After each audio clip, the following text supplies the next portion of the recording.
పెంచుతున్నాం రేట్లు అన్నారు. అదే కొత్త బ్రాండ్లు, కొత్త బీర్లు, కొత్త బార్లు, మరిన్ని బెల్ట్ షాపులు. ఇదేనా ఈ కాంగ్రెస్ పార్టీ యొక్క పాలసీ, ప్రభుత్వం యొక్క పాలసీ అని చెప్పి నేను అడుగుతా ఉంటాను అధ్యక్ష. తీవ్రంగా వ్యతిరేకిస్తున్నాం. ఈ ఆదాయం పెంచే మార్గం పెట్టుకోవడం అనేది మేము తీవ్రంగా వ్యతిరేకిస్తున్నాం. దీన్ని ఉపసంహరించుకోవాలని చెప్పి ప్రభుత్వాన్ని నేను డిమాండ్ చేస్తూ 12,000 కోట్ల ఆదాయం పెంచడానికి పెట్టుకున్నారు. ఇది చాలా ఎక్కువ అధ్యక్ష. ఒకటేసారి మరి మొత్తం మీ ఆదాయం కోసం కుటుంబాలని ఛిద్రం చేస్తారా అని చెప్పి నేను ఈ ప్రభుత్వాన్ని అడదలుచుకున్న అధ్యక్ష. కాబట్టి ఈ విషయంలో పునరాలోచించుకోవాలి. ఒక్క నిమిషం వెంకన్న సార్, చాలా సంతోషం. గౌరవ సభ్యులు సార్, మీరు నాకు అవకాశం ఇచ్చింది వారి తర్వాత దీన్ని క్లారిఫై. సార్, గౌరవ సభ్యులు ప్రశాంత్ రెడ్డి గారు అధికారం పోయి సంవత్సరం అయిందో లేదో ఒక కొత్తగా ఎమ్మెల్యే అయినట్టు 10 ఏళ్ళు అధికారంలో ఉండి ప్రశాంత్ రెడ్డి గారు మాట్లాడిన మాటలు చూస్తుంటే కొత్తగా ఎమ్మెల్యే మొదటిసారి వచ్చిండ్రు సభకు, ఆ విధంగా మాట్లాడడం చూస్తే నిజంగా బాధేస్తుంది అధ్యక్ష. 10 ఏళ్ళు అధికారం ఉన్నది వాళ్ళే. ఇవాళ మా శ్రీధర్ బాబు గారు ఎలాంటి వ్యక్తో గౌరవ మంత్రి అందరికీ తెలుసు. ఆయన పట్టుకుని చిలక పలుకులు అంటున్నారు. ఎవరు మాట్లాడిన చిలక పలుకులు? ఎవరు మీ మేనిఫెస్టో 2014 ఏం చెప్పిండ్రు? దళిత ముఖ్యమంత్రి చేయకుంటే ఏం చేసుకుంటా అన్నారు మీరు? అవి చిలక పలుకులు. మా శ్రీధర్ బాబు కాదు. అందుకని అధ్యక్ష, నేను సబ్జెక్ట్లో పోతున్నా. ఇంతకుముందు ఏంటంటే చిలక పలుకులన్నీ తప్పు. కన్సర్న్ మినిస్టర్ గారిని ఆ విధంగా సంబోధించడం, ఆ చిలక పలుకు ఏదో చెప్పగలుగుతుంటే నేను గంట చెప్తాను. నేను ఒకటి 2 విషయాలు. ఒకటి, మీరు కొద్దిగా సమయం ఇవ్వండి, ఎందుకంటే మా సభ్యులు నేను డిమాండ్స్ అంటే 5 నిమిషాలు 10 నిమిషాలు మాట్లాడతారు. ఏదో మొత్తం 10 ఏళ్ళ బ్రహ్మాండంగా అన్ని రోడ్లు వేసేసినాం అంటే ఇప్పుడు మాకు పనే ఉండకపోతుంది. నాకు ఇవాళ 6,600 కోట్ల రూపాయలతో ఇవాళ టెండర్లు పిలిచి సగం 15 నెలల్లోనూ ఇవాళ సగం వర్క్ డౌన్ అయినాయి, సగం అగ్రిమెంట్ స్టేజ్లో ఉన్నాయి. వాళ్ళు 10 ఏళ్ళలో చేసినది మేము ఒక 15 నెలల్లో చేసి చూపించినాం. అది శాంక్షన్ ఇచ్చినాం, రికార్డులో ఉన్నాయి, తెప్పించుకోమని చెప్పండి. రెండవది అధ్యక్ష, మా కాంగ్రెస్ పార్టీ జాతీయ పార్టీ. ఏదో అధికారం పొంగని ఒత్తిడిగా అధికారం ఉండడం మాట్లాడడం. మా జవహర్లాల్ నెహ్రూ గారు అనేవారు ఆనకట్టలే ఆధునిక దేవాలయాలని. ఆ రోజు జవహర్లాల్ నెహ్రూ గారు నారాయణ సార్ ఫౌండేషన్కి వచ్చినప్పుడు చెప్పిన మాట. బాగ్రా నగర్ నుంచి మొదలు పెడితే శ్రీశైలం కానివ్వండి, అటు సాగర్ కానివ్వండి, ఏ డ్యామ్లు కట్టినా ఏది వేసినా కాంగ్రెస్ ప్రభుత్వంలో ఒక ముందు చూస్తున్న.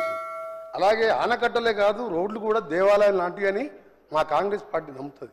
ఎందుకంటే ఈరోజు అంబులెన్స్ ఆకుండా వెళ్ళే రహదారి ఉంటే ఒకరి ప్రాణం నిలబడుతుంది. ఒక మనిషి ప్రాణం పోతే డాక్టర్లు డబ్బు మందులు తీసుకురాలేవు. అలాగే ప్రయాణికులు మా దివంగత శీలా దీక్షిత్ గారు 3 సార్లు ముఖ్యమంత్రిగా ఢిల్లీలో ప్రయాణికులు ట్రాఫిక్ సిగ్నల్ లేకుండా చూడకుండా ప్రయాణించే ఫ్లైఓవర్ నిర్మిస్తామని శీలా దీక్షిత్ గారు ఒక సమావేశంలో చెప్పి మెట్రోని వరల్డ్ క్లాస్ మెట్రో ఢిల్లీలో కంప్లీట్ చేయించి సిగ్నల్ ఫ్రీ రోడ్స్ అన్ని కూడా చేసి ఢిల్లీలో మొదటి స్టార్ట్ చేశారు. మన ఇలా హైవేల మీద కానీ రోడ్ల మీద పెట్టినవాడు అధ్యక్ష, ₹1 పెడితే తిరిగి మనకు ₹3 వస్తుంది. ఎట్లా వస్తుంది? ఆ గ్రామాలలో రోడ్లు ఉంటే పరిశ్రమలు రావడం, లోకల్గా ఎంప్లాయ్మెంట్ రావడం. ఇలా నల్గొండకి వెళ్ళి హైదరాబాద్ రావాలంటే 2 గంటలు పడుతున్నది. అదే రేపు 6 లేన్గా ఇవాళ మేము ఒత్తిడి తీసుకొచ్చి 10 స్టేజ్ తీసుకొచ్చినాం. వాళ్ళు అప్పుడెప్పుడు హైదరాబాద్ విజయవాడ 6 లేన్ గురించి మాట్లాడలే. నేను జిఎంఆర్ని తీసేపించి కొత్త డిపిఆర్ చేయించి 3వ నెలలో టెండర్ పిలుస్తున్నాం. అదే 40-50 నిమిషాల్లో అవుటర్ రింగ్ రోడ్ ఎక్కుతాం, పని చూసుకొని మనం నల్గొండకి వెళ్ళిపోతాం. ఇవాళ అందరూ కూడా హైదరాబాదు, సికింద్రాబాదు, సైబరాబాద్తో పాటు ఇవాళ 4 ఎందుకు వచ్చింది అధ్యక్ష? నీకు రోడ్ ఫెసిలిటీ మంచిగా ఉంటే పని చూసుకొని మళ్ళీ కరీంనగర్కో నిజామాబాద్కో వెళ్ళిపోతాం. ఆ విధంగా ఆలోచించి ముందు చూపుతోని ఒక హ్యామ్ ప్రాజెక్టు 2016లో గవర్నమెంట్ ఆఫ్ ఇండియా NHA వారు మొదట హ్యామ్ ప్రాజెక్ట్ టేక్. దాని ద్వారా మేము కూడా ఒక్కొక్క ఎమ్మెల్యే ఇచ్చి నాకు ఈ రోడ్డు కావాలి కాదు. ఇవాళ సిద్దిపేట, గజ్వేల్, సిరిసిల్లలో ఎన్ని రోడ్లు వేసుకుంటే తర్వాత నా స్పీచ్లో చెప్తాను. నేను ఫామ్ హౌస్కి ఏవి 600-700 కోట్లు తీసుకున్నో డీటెయిల్ మీకు వర్క్ వైజ్ చెప్తాను. కానీ నేను చెప్పేది ఏంటంటే వారు గంట 10 నిమిషాలు సభనితో పాటు ప్రజలను కూడా తప్పుదో పట్టించింది కానీ ఈ విషయాలు చెప్తున్నాం. నల్గొండలో చేపట్టిన వర్క్స్ అన్ని కూడా TUF IDC municipal public health వాళ్ళు చేపట్టిన రోడ్లు అయ్యాయి. నేను నల్గొండ నిన్ననే వచ్చిన అధ్యక్ష, Nalgonda to Devarakonda Delhi double road వేసినట్టు నేను రోజు నిన్న కూడా ఆ ఏరియాకు వేసిన దాన్ని నేను మొన్న ఒక నెల కింద దాన్ని డబుల్గా మార్చి రోడ్ వేయించినా ఇంకా బిల్లు కూడా ఇవ్వలేము. అంటే వారు చెప్పిన ఒక్కటి ఎగ్జాంపుల్ చెప్పాలంటే అబద్ధాలని చెప్పకూడదు కానీ కొత్తగా ఎమ్మెల్యే 5 ఏళ్ళు ఆర్ఎండ్బీ మినిస్టర్ వ్యక్తి ఈ విధంగా మాట్లాడడం కూడా బాధ అనిపించింది నాకు. ఇవాళ 15 నెలలుగా RRR సంబంధించి ఒక విషయం చెప్పాలి అధ్యక్ష. అసలు వాళ్ళకి మాట్లాడే హక్కు లేదు RRR మీద, కానీ చెప్పవలసిన బాధ్యత నాకున్నది. RRR సంబంధించి వీళ్ళు చేసింది అధ్యక్ష, ఆ రోజు ఓన్లీ పేపర్ అడ్వైజ్ ఇచ్చి 3A వాళ్ళ టైంలో ఇచ్చిండు. 2017లో డిక్లేర్ చేసిండు. నేను ఇంతకుముందు చెప్పినా మళ్ళీ చెప్తున్నా, కావాలంటే ఢిల్లీ పోవాలా లేక నుంచి ఇక్కడ ఉన్న నేషనల్ ఆఫీసర్ పిలిపామంటే పిలిపిస్తా. 161AA నెంబర్ ఇచ్చిందా లేదా? అప్పుడే ఇచ్చింది అధ్యక్ష.